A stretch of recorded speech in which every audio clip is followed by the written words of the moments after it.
পড়তে দিতে গিয়েছে এটা হবে, এটা আমি ভাবতেও পারিনি। হ্যালো গাইস, চলে আসলাম আরও একটা মিনি ব্লগ নিয়ে।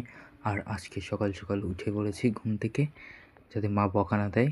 সকালে উঠেই সকাল সকাল আমি ওয়ার্ম আপ শুরু করে দিলাম, উঠাক বাইঠাক। আচ্ছা। আজকে সকালে 8:30টায় পড়া ছিল, তাই গুছিয়ে নাও, চলো যাওয়া যাক।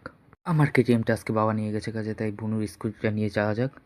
বুনুর স্কুটিটা স্টার্ট দেওয়ার জন্য ইঞ্জিনটা চেক করে দিলাম, আর ইঞ্জিনটা ওকে। চলো অমিতদার বাড়ির উদ্দেশ্যে যাওয়া যাক, চলো।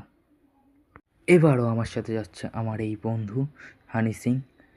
যেতে যেতে বুনুর এই স্কুটির ইঞ্জিন খুলে গেছে। স্কুটির এত বড় আওয়াজ হচ্ছে যে আর কিছুক্ষণ চালালে পাড়ার লোক এসে গেল। এইদিকে তো হানি সিং মজা নিচ্ছে আমার।